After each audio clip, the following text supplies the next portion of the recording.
Another very weird day in the markets for all of the metals except for gold. We're going to talk about it as we explore.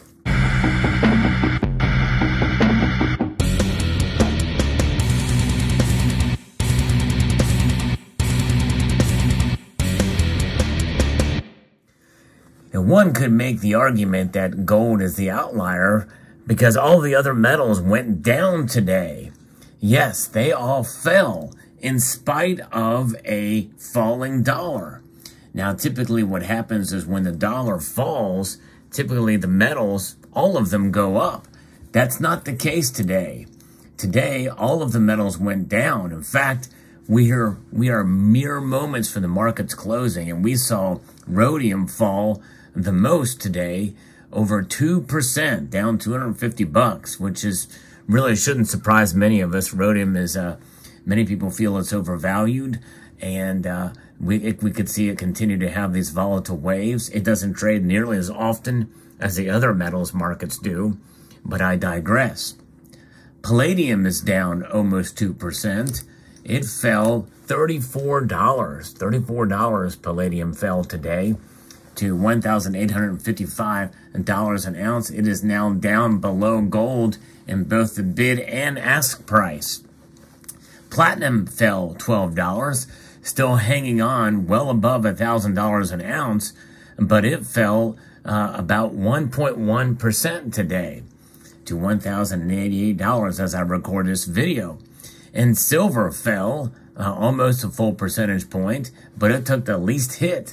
It fell 22 cents, down 0.92% to $23.70, below the $24 level. Now, many of us in the live stream last night, for those of you who don't know, I do a live stream every Sunday night as we watch the markets open up in Asia, in Hong Kong and Shanghai. And we saw a pretty good bullish activity for silver, especially silver, and as we watched it go up during the course of the evening at a pretty steady rate, thinking those gains may very well could hold for hours. But nonetheless, we see today the markets are moving in the opposite direction. Now, it's too early to really tell. I've done a little research, have not found any analysis about why silver fell and gold went up. That's right. Gold went up. We don't see this very often, but we've seen it a couple of times, and I've noted it on this channel. We see gold actually rose slightly, up almost a third of a percentage point, up $5.20 to $1,871.90. It held resistance at 1870 last night. We can see it is rising now, and this brings the gold to silver ratio almost to 80-1 again. And Reuters has an article that talks about some of the movements in the gold's price, and some of this analysis really makes sense. Gold prices cooled slightly after hitting an 8-month high on Monday, as a weak dollar's boost was offset by the Federal Reserve's officials reiterating their aggressive stance against inflation. So this has been a teeter-totter back and forth. Now we are back to people expecting an aggressive stance rather than a weak stance, which was the mood overall on Friday. Spot gold rose to 1870. We saw that, and we saw it as high as since May 9th earlier in the session at 1881. But it is now recovering some of those right now. The dollar was near its lowest in 7 months, making gold cheaper for overseas buyers, and the benchmark U.S. 10-year Treasury yields hit 3-week lows. Both those things put pressure on the metals. Typically, it's not the case, though, with silver. Interest rates are looking like they are going to continue higher, but they do have a limit of what they can do, and the market is pricing that in, said Bob Haberkorn, a senior market strategist at RJO Futures. We are seeing some flight to safety.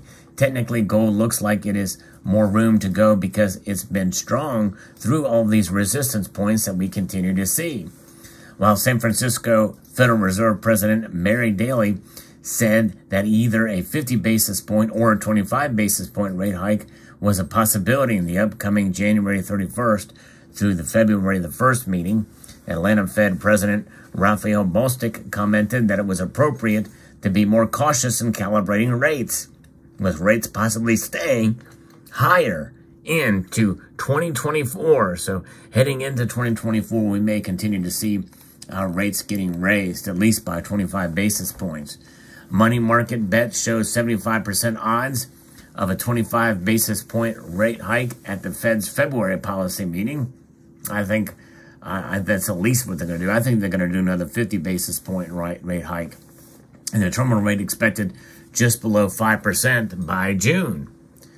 Higher interest rates dims bullion's appeal as an inflation hedge and raise the opportunity cost of holding the non-yielding asset. Now, that is the case. It does dim the bullion's appeal, at least for the moment, because the economy certainly is not crashing right now, but there is issues and problems with the economy. There's no question about that. There's a lot of different factors, especially with some of these numbers and how they're calibrated and how they're measured these days compared to days past, or years past, rather.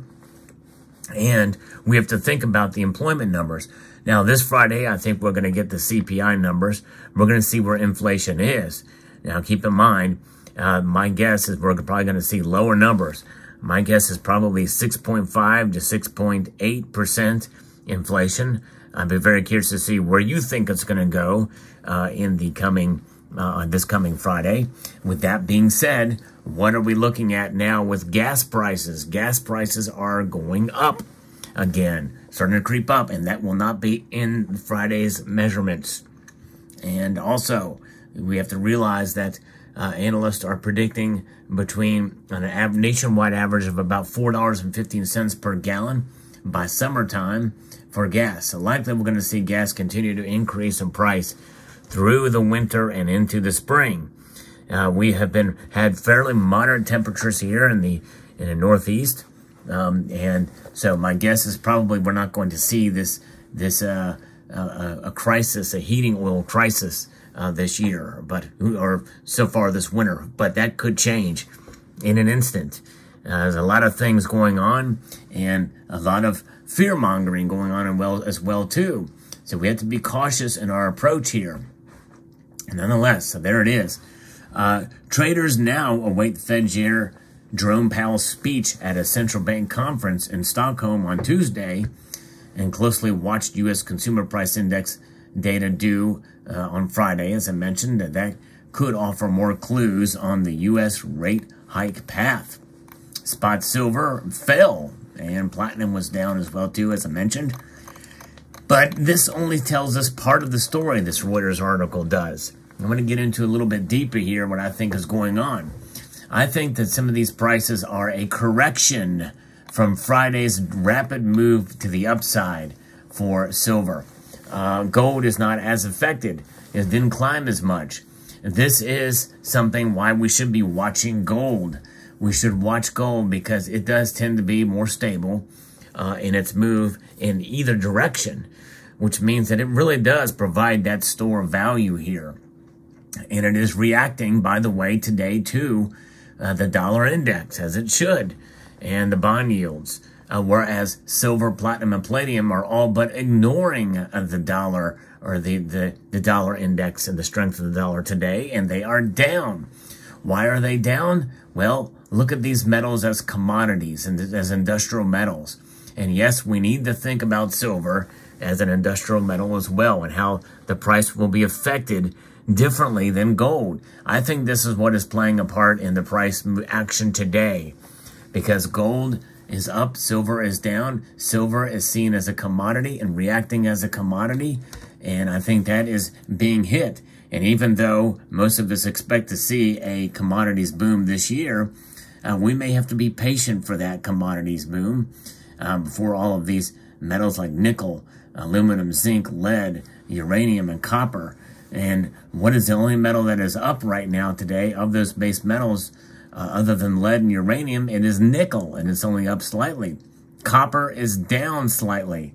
And so, and this is one of those cases where silver is kind of following copper to a degree, but much more dramatically here, as it's down almost a full percentage point. But nonetheless, this is why, folks, this is one of the reasons why I had been concentrating more on gold than I have silver over the past 5, almost 6 years now. That's going to shape some of my strategy. I haven't done my strategy video yet for 2023. Stay tuned for that. And again, that's just kind of give you a measure and a blueprint, kind of to where my thinking is for the year for stacking. I still believe in silver, obviously, but last year in 2022, I stacked more silver than I have at any other year and have more orders on the way. And I'm going to explain why I purchased that silver during that time. So I hope you will stay tuned for that video coming soon, maybe very soon. But silver acting as a commodity, platinum and palladium acting as a commodity, gold acting as a store of value and wealth. And by the way, silver, platinum, and palladium are starting to come down from their overreaction that we saw on Friday. I think that's what's happening, but nobody's really talking about that. But nonetheless, the key message here as you move into this year and think about your strategy, watch gold. Watch gold, because we may see multiple times this year where it acts independently of the other metals, much like we are seeing today. So there you have it. That's my thoughts on where the markets are today. Fascinating indeed. And the beauty of gold comes in various different forms, even in coin form, such as you see here in examples of purity, diameter, finish, and the like. And we know that gold will stand strong against an ever devaluing dollar, such as you see here. The dollar printed on cotton fiber. This has a secret formula from the Crane Paper Company, but it is a debt instrument. There's no secrets about that it is losing value at a design 2% each year, but we know it is now much more than that. And likely, even if those numbers come in between 6.5 and 6.8%, as I predict, I believe that that is still on top of an even higher interest or inflation rate that we saw last year at this time. Inflation is still not dead. It's still going up, and it's going to be with us for quite some time. There you have it. I'd like to extend a multitude of gratitude to all of you for taking the time to watch this video, and to encourage you to please rate, share, comment, and subscribe.